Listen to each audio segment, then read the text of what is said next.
Hello, দেখতে পাচ্ছেন আমরা রাসমেলায় এসেছি, নোদাখালী রাসমেলাতে। আপনারা দেখতেই পাচ্ছেন বই মেলাতে বই দর্শকের বইয়ের দোকানে কোনো কাস্টমার নেই। এই রাসমেলাটা কতদিন ধরে চলছে? কতদিন ধরে রাসমেলা? বিগত 2 দিন ধরে। 2 দিন ধরে। আচ্ছা, কত বছর ধরে চলছে এই রাসমেলা? বিগত 25 বছর ধরে। এখানে হিন্দু মুসলিম সবাই আসে? এখানে হিন্দু মুসলিম জৈন বৌদ্ধ সবাই আসে? সবাই সর্ব ধর্মের লোক এখানে আসে। এই যে রাসমেলা। আপনি কি কি কিনলেন? আমি কিনলাম বলতে অনেক কিছুই নিলাম। হ্যাঁ, সবচেয়ে কোন দোকানটা বেশি ভালো লেগেছে? সব থেকে বেটার লেগেছে আমার বই দোকানটা।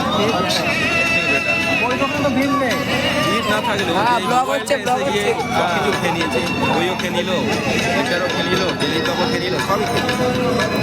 আর ইয়াং ছেলেমেয়েরা কি বই পড়ছে? ইয়ং ছেলেমেয়েরা তো বই পড়ছে না এখন, আর গল্পের বই পড়ছে না। মোবাইল এসে কি? মোবাইল এসে পুরো সব ঠিকিয়ে নিল, কাজ করে। ইলেকট্রিক সিটিয়ান ছকুদা তো